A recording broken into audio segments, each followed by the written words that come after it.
ముందే Trump Zelensky వాగ్వాదం. America అండ లేకపోతే Ukraine 2 వారాల్లోనే ఓడిపోయేది.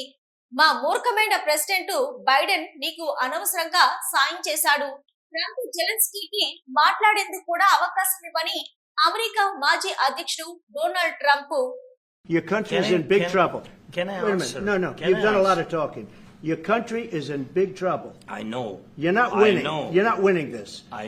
You have a damn good chance of coming out okay because of us. Mr. President, we are staying in our country, staying strong from the very beginning of the war. We've been alone, and we are thankful. I said thanks you haven't in been this alone. cabinet, you and haven't not been only alone. in this cabinet. We gave you, through this stupid president, $350 billion.